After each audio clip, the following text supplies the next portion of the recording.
Hello and a warm welcome to all of you. I'm excited to be here to share another spiritual insight word with us. It is going to be focused on Destiny Exchange, and we'll be talking about how to claim your stolen or exchanged destiny. So the steps that you're going to take to claim that inheritance of yours that was stolen or exchanged without your knowledge. This is what we'll be talking about today, just for the benefit of the people that have joined our family since I did that video. I remember doing the video with the steps to claim your stolen destiny, but that was more than a year back. So because so many of us have joined since then, I'm just going to be doing this one for the benefit of those that maybe did not get a chance to watch that video. Okay, we'll be talking about this in detail. I apologize for those that are always saying, please get to the point, just get to it right away.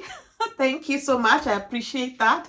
But I go slowly, step by step. Sometimes I repeat myself. It is intentional because it is for the benefit of those of us that don't catch some of these things really fast, just like that. I appreciate that you're able to just catch these points really quickly and you want to move on to the next. Please feel free to just forward the video, okay, to the points that are really, really important for you and relevant for you. But for the benefit of those for whom this information is just new, they're not aware of this before, they don't know much about it, I go slowly, step by step. Sometimes I repeat myself so that they really understand. So bear with me. I apologize, but bear with me, okay? So anyway, this is going to be focused on what you need to do once you have realized that your destiny was stolen or exchanged or tampered with or buried. You're not living the life that God created for you to live. You're trying everything humanly possible. You're also trying to pray and fast and do all sorts of things, but you're not seeing any movement and there's no change. And you have come to the realization that something has happened to your destiny. Now you want to know what you need to do, the exact steps you need to take in order to get your destiny restored back to you so that you can live the life that God created for you to live. This video is for you, okay? Now let us get to the first thing I want to talk about when we're talking about destiny. Destiny is sort of like a package that is customized for you, created for you by God when He created you as part of His creation story. Okay, so there's a unique package of blessings, gifts, talents, what you're to use your gifts, talents to do in order to achieve certain things, certain accomplishments that only you are going to accomplish in the way that you will accomplish, so that God's purpose can be achieved through you. Okay, so people are created with different combinations of gifts and talents and blessings that they will all put together to achieve something in their lifetime. And this is to glorify God. It is sort of part of God's purpose for their lives, okay? So all this is usually contained in what we call the Book of Destiny. Where is the Book of Destiny found? The Book of Destiny can be found, we see reference to it in Psalm 139 verse 16. This is David who was talking about God, and he was saying that, you know, God knew him really, really well. He cannot hide from God no matter where he goes. If he goes into the depths of darkness, if he goes, you know, to any place, God is there, because God knew him even before he was formed in his mother's womb. God had written all the days that were fashioned for him, all the days that were ordained for him, even before one of them came to be. These days and what was to happen was all written for him in the Book of Destiny about him. Okay, so this gives us an idea that, okay, God has written for us the days of our lives. That is what we are calling destiny, what we will accomplish and everything notable about us in a book. This is one of the books in heaven. So in heaven, there are many books. One of the books is the Book of Destiny About Us. It contains this type of information, okay? This is for the benefit of those that didn't know about this, all right? Now, sometimes what is written in the Book of Destiny About You can be stolen, exchanged, tampered with. This is what we are calling destiny exchange, okay? Such that if it is written in the Book of Destiny About You that you're going to get married to someone quite notable and you're going to have children who will accomplish great and amazing things, okay?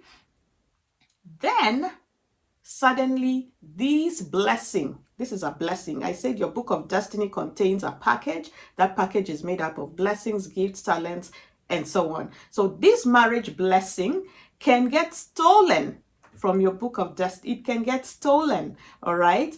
And how can it get stolen?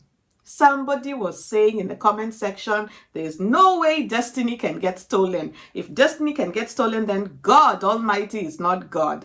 I'm here to inform you, my dear one, destinies can get stolen, exchanged, tampered with, all right? So this is information for some of us who maybe were not aware of this fact before. Now, destinies can get stolen, exchanged, tampered with through spiritual means, because this destiny is spiritual, okay? You cannot see it. Blessings, you cannot see them, but you can see the impact. You can see the results of it. That is what you can see. A destiny of wealth, you can see the money. You can count it, you can touch it, you can do stuff with it, you can buy things with it, you can do many things with it. So you can see the impact of it. You can see the results of it. But it itself, that blessing is spiritual. So the destiny is spiritual, okay? And if it is spiritual, that means it is spiritual means or spiritual methods that are used to tamper it, to steal it, to destroy it, to bury it, and do different things with it using spiritual ways, spiritual methodology or spiritual methods, okay? So people who specialize in spiritual things are the ones who are able to see it, they are able to tell what it's about, and they are able to manipulate it and do different things with it. It's not everybody. It is those who are specializing in spiritual things, okay? Now, for our destiny to be stolen or exchanged, this is the work of the kingdom of darkness, okay? Now, if it is the work of the kingdom of darkness, how is it that they were able to do this in the first place? I will take you to the book of Genesis chapter 6. Now, if you go to Genesis chapter 6, there's a very small reference to something really, really notable when it comes to destiny exchange. But in Genesis chapter 6, it's a very, very small reference, but it gives us an idea of what happened here. It says wickedness in the world, okay? When human beings began to increase in number on the earth and daughters were born to them, the sons of God saw that the daughters of humans were beautiful and they married any of them they chose. Okay, that's verse 2. Now, who are these sons of God? These were angels. These were angels who were up in heaven and they desired human women and they went down and married them. Now, this was an abomination because angels were not supposed to marry. Okay, there's a reference to where Jesus said angels, they neither marry nor get married and they don't have children. We don't hear of Archangel Michael has 2 children and 3 grandchildren. Or Archangel Gabriel now has, a family of 18. Never, because angels do not marry and they do not get married. Now, this group of angels, we are told in the book of Jude and I think in the book of 1st or 2nd Peter that they did not keep their abode.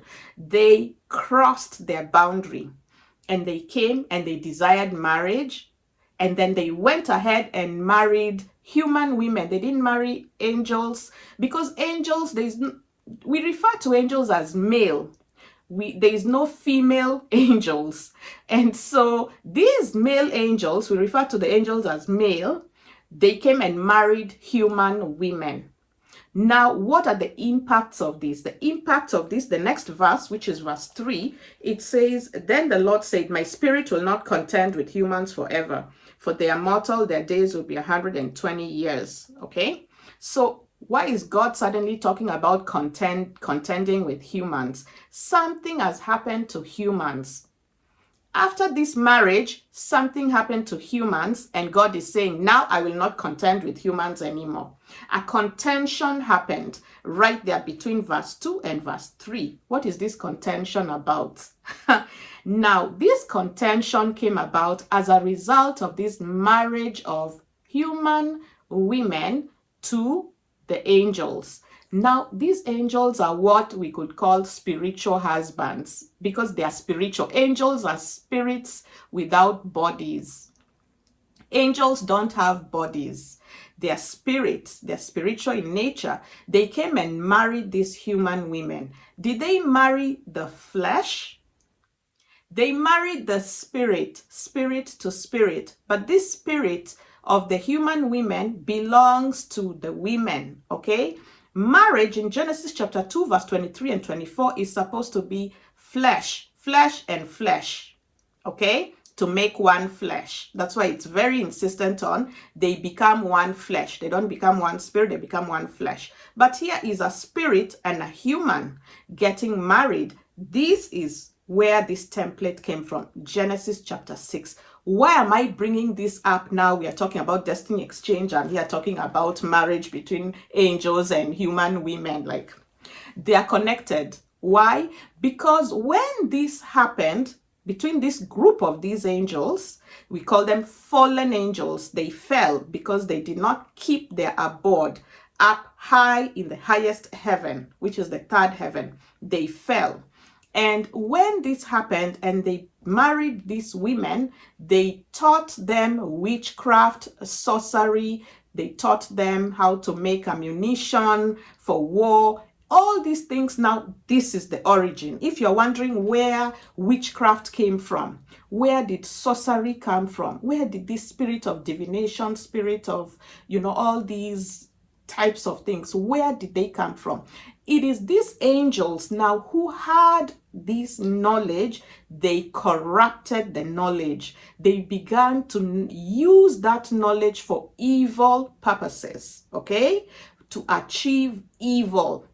Now they taught these women how to become a witch, how to become a sorcerer, how to steal destinies, how to exchange destinies, how to see people's destinies, and then how to go about to steal the destiny, how to exchange the destiny, how to bury the destiny, how to tamper with people's destinies so that God's purpose cannot be achieved, okay? This is just part of what they taught them, not everything. They taught them a whole lot